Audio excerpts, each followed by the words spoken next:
Hi, my name is Yona. I'm the after school leader at Field Teen Center, and today I'm going to be talking about Bad Witch Burning by Jessica Lewis, a dark, gritty urban fantasy about a teenage witch who creates a lot of trouble for herself when she starts to raise the dead for quick cash. I listened to it as an audiobook on the Libby app. This story does come with some trigger warnings. It deals with a neglectful and abusive home relationship for the main character. There's violence, including gun violence and a lot of blood and some gore. This is a story about the undead. But that said, I really enjoyed this story, and I think that anybody who likes a fantasy in a contemporary urban setting will get a lot out of this one.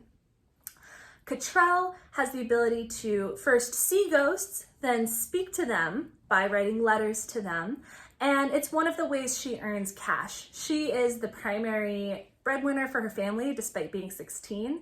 She lives with her single mom who says she's gonna get a job. Maybe she will at some point. And also her mom's boyfriend. He's one of a long line of crappy boyfriends that her mom has had, and he has like a part-time job. So he's not really earning any money either. And even if he did, he's not really sharing it with their family per se. He just kind of shows up, eats their food, and says crappy things to Cottrell. Great life. So Cottrell is speaking to the dead grandma of her best friend, Will, short for Wilhelmina, when she learns that there's something kind of shifting. There's a change in the force, basically. The grandma warns her that she shouldn't write letters for a while until this burning situation has ended. And she's very cryptic and not very helpful. So Cottrell's like, I don't know what that means. Then she goes home where she encounters mom's boyfriend who's in a bad mood. Surprise, surprise. And Cottrell is in this chronic situation where her mom is not harming her, but she's also not really doing a lot to stop her boyfriends from harming Cottrell.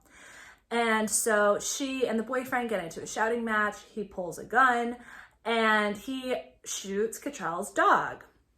So in her grief, she writes a letter to the dog, and what ends up happening instead is that she brings this dog back to life.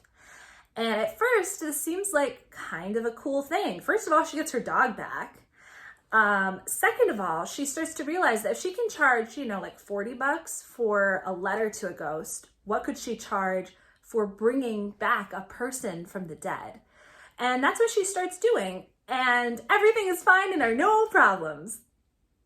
There are lots of problems. So as her financial situation becomes more and more intense and she starts trying to stockpile more and more money, she gets really excited about she can actually buy things. She can eat more than just peanut butter.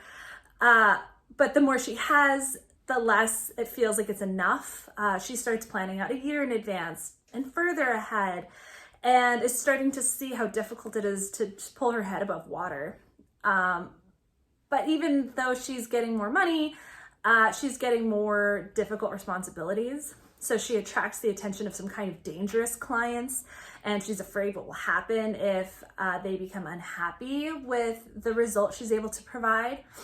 And she starts losing control over the revenants, which is the name that she's given to the corpses that she brings back to life. And this quickly becomes a dangerous situation, not just for her, but all the people around her, including people who are trying to help her. And Will's grandmother's prophecy that Cottrell is going to burn down herself and everything around her starts to come true.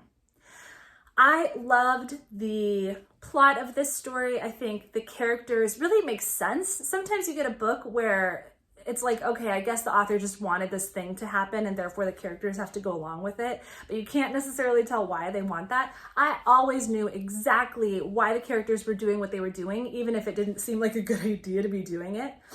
I thought it was realistic and well handled, and it made sense.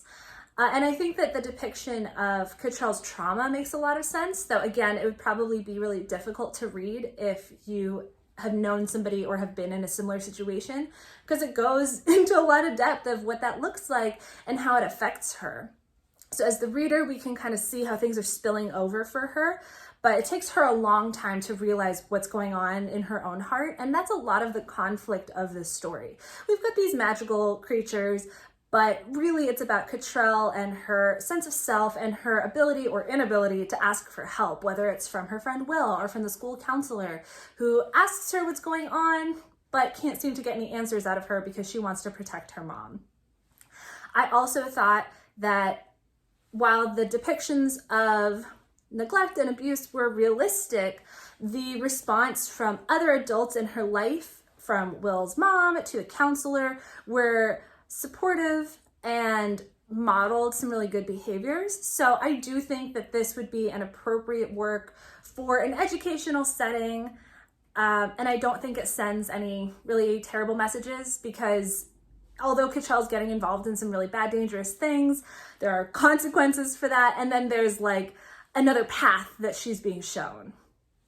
I also really appreciated that although Cottrell is kind of trying to find her place and it seems like she doesn't really fit in school or the society that we know, some of the people who are trying to help her aren't trying to force her to become, I don't know, like a lawyer. They're not trying to send her to college. They're showing her alternative paths and alternative careers that I think might resonate with people who are from a more similar background to Cottrell. You know, it's not a one size fits all, everybody has to go to college and have this kind of career. I liked the storytelling. I didn't think that the prose was like mind-blowing, amazing, but it didn't distract me from the story. It worked for the kind of story that it is. It was easy to follow, and I was just hooked. Every time I had to put the book down, I was like, I want to keep reading. It was really good. It pulled me along the entire way. It was genuinely very creepy and upsetting. There was a lot of very good visceral detail. You know, when she's coughing up phlegm, which happens a lot, you really feel it. And I enjoyed it. This is one of my favorite books that I've read so far this year, and I hope you'll check it out. If you're looking for more book recommendations, or if you want to talk about a book that you've read, or if you want to tell me somebody you would want to talk to if you could talk to ghosts, get in touch with us. You can reach out to us through Instagram, through our DMs, or you can email us, and the links for both of those will be in our description box. So thank you for watching and have a great day.